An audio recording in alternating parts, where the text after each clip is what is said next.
Vous bossez 60 heures par semaine, et pourtant, il y a toujours quelque chose qui traîne. Toujours quelque chose en retard, un devis, un client qui attend, un chantier en retard, un mail non lu ou non répondu. Vous avez l'impression de ne jamais souffler et surtout que tout ça n'est jamais fini. Dans cette vidéo, je vais vous montrer comment reprendre le contrôle de votre temps sans rallonger vos journées et sans mettre votre entreprise en pause. Vous allez comprendre pourquoi votre agenda vous échappe et surtout comment inverser la tendance même si vous êtes déjà totalement débordé. Et croyez-moi, restez bien jusqu'à la fin parce que je vais vous partager une méthode concrète pour que vos journées ressemblent enfin à quelque chose de viable. Alors on va commencer par un truc tout simple, mais que 90% des dirigeants du bâtiment négligent.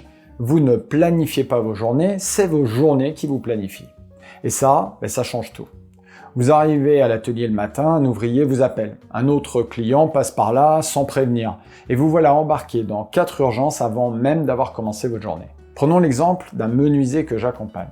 Il commençait toujours ses journées par une liste de choses à faire en tête. Pas sur un papier, pas dans un agenda, juste dans sa tête. Résultat, en fin de journée, il avait coché 3 trucs vite fait, mais il avait aussi géré 5 imprévus et oublié 2 devis urgents. Même chose pour un plombier chauffagiste que je suis en coaching.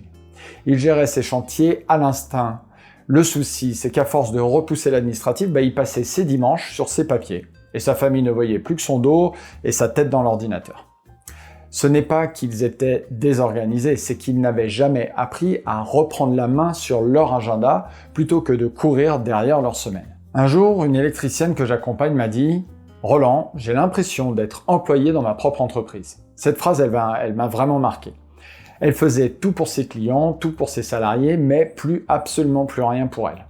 En quelques semaines, on a simplement restructuré ses journées avec des blocs horaires fixes. Chantier, devis, relance, repos. Et à sa grande surprise, elle s'est mise à terminer ses journées vraiment à l'heure. Et puis il y a un autre truc qui vous plombe sans que vous vous en rendiez compte. Vous confondez être occupé avec être productif. Passer 10 heures sur un chantier, enchaîner les appels, bricoler entre 2 réunions, ce n'est pas forcément avancer et être rentable. Un couvreur que j'accompagne m'a montré son agenda. C'était plein du matin au soir et pourtant il me disait « j'ai l'impression de bosser tout le temps, mais je ne vois pas de résultat, j'ai l'impression de ne rien faire de ma journée. » Normal, il faisait plein de choses, mais pas toujours les bonnes choses et surtout jamais au bon moment. Autre cas, un terrassier en reconversion que je coach actuellement. Il démarrait ses semaines en mode survie. Il disait oui à tout le monde, courait partout, mais au final, il ne maîtrisait absolument plus rien. On a simplement réorganisé ses journées en distinguant les tâches stratégiques des tâches techniques. Et devinez quoi? Il a arrêté de se sentir débordé sans même réduire son temps de travail. Alors, je me souviens d'un chef d'entreprise multiservice qui me disait « Je travaille comme un ouvrier, mais je veux vivre comme un patron ». Cette phrase, elle est restée. Parce que pour y arriver, il a fallu qu'il assume un truc, quitter la posture du pompier et adopter celle du pilote d'entreprise. Si vous êtes encore là, c'est que vous voulez que ça change. Alors mettez un pouce bleu, ça m'aide à faire connaître mon travail et à continuer d'accompagner d'autres pros du bâtiment comme vous. Merci pour votre soutien. Et maintenant, parlons d'un piège plus insidieux. Vouloir tout faire soi-même en pensant que ça ira plus vite. Alors c'est le grand classique, personne ne le fera aussi bien que moi, vous l'avez déjà dit ou déjà entendu. Ou le temps que je l'explique, autant que je le fasse. Sauf que cette logique vous enferme, elle vous empêche de grandir. Un électricien que j'accompagne refusait de déléguer la préparation des devis. Résultat, il bossait ses chantiers la journée et ses devis le soir. Il tenait avec du café jusqu'au moment où son corps a dit « stop ». Même chose pour une chef d'entreprise en rénovation, elle voulait garder la main sur tout. Appels, clients, planning, commandes, SAV, mais plus rien n'était vraiment bien fait et elle passait ses journées à éteindre des incendies qu'elle avait elle-même causés. Un jour, je lui ai dit « Tu ne délègues pas pour aller plus vite, tu délègues pour rester la patronne de ton entreprise. » Et c'est là que ça a fait tilt chez elle parce qu'elle a compris que déléguer, ce n'était pas perdre le contrôle, c'était justement reprendre le contrôle de son entreprise. Et puis il y a une chose qu'on oublie souvent de mesurer, le temps que vous perdez à refaire, à corriger ou à compenser ce qui n'a pas été anticipé. Quand il n'y a pas de planning clair, on se retrouve avec 2 équipes qui débarquent sur le même chantier. Quand le suivi client est approximatif, on découvre un changement de dernière minute et une demi-journée de boulot à refaire. Quand l'organisation interne repose sur la mémoire de chacun, surtout celle du patron, on ressaisit la même info dans 3 endroits différents dans l'entreprise et personne ne sait où est vraiment cette bonne info. Un plaquiste que j'accompagne me disait « Je fais 1000 trucs et j'ai l'impression d'avancer à reculons ». Alors il avait du travail, il avait des équipes, mais tout partait dans tous les sens. Il a juste commencé par poser un rituel de 30 minutes le vendredi après-midi, bilan de la semaine, préparation de la suivante. Résultat, moins d'imprévus, plus de visibilité et l'impression de reprendre la main sur son entreprise. Même chose avec un entrepreneur en rénovation globale, il passait son temps à jongler entre les appels, les chantiers, les devis, et quand il a audité sa semaine, on a trouvé 9 heures de micro-tâches totalement inutiles.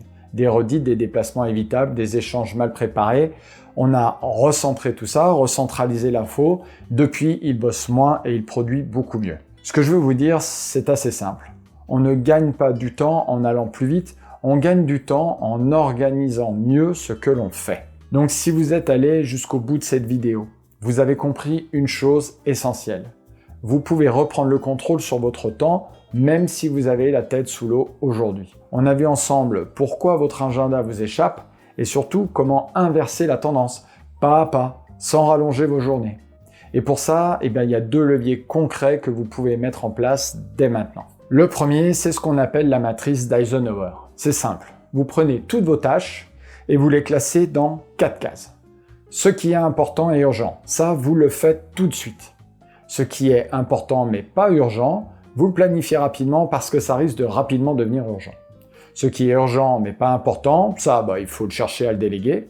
Et ce qui n'est ni urgent ni important, franchement ça dégage, c'est du bruit et vous n'avez pas de temps à perdre avec ça. Ce tri-là, c'est déjà un énorme pas vers des journées plus claires, plus efficaces. Et le deuxième levier, c'est la structuration de votre entreprise dans le concret de votre quotidien.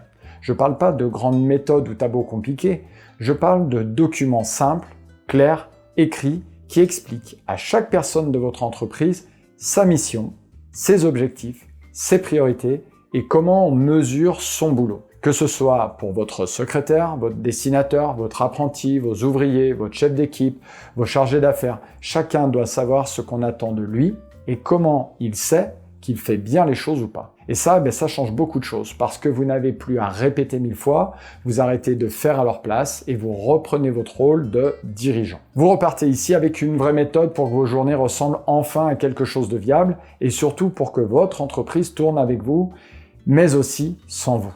Alors maintenant, c'est à vous de jouer, prenez un moment pour vous poser et regardez ce que vous pouvez ajuster là, maintenant, tout de suite. Et si cette vidéo vous a aidé, dites-le en commentaire, je les lis tous et ça me permet d'aller encore plus loin dans ce que je peux vous proposer ici dans ces vidéos. Abonnez-vous si ce n'est pas déjà fait et partagez la vidéo avec un collègue qui en a besoin, qui serait totalement débordé. Ce sera peut-être pour lui le premier pas vers le changement. Et je vous dis, quoi qu'il en soit, à très bientôt et d'ici là, prenez soin de vous.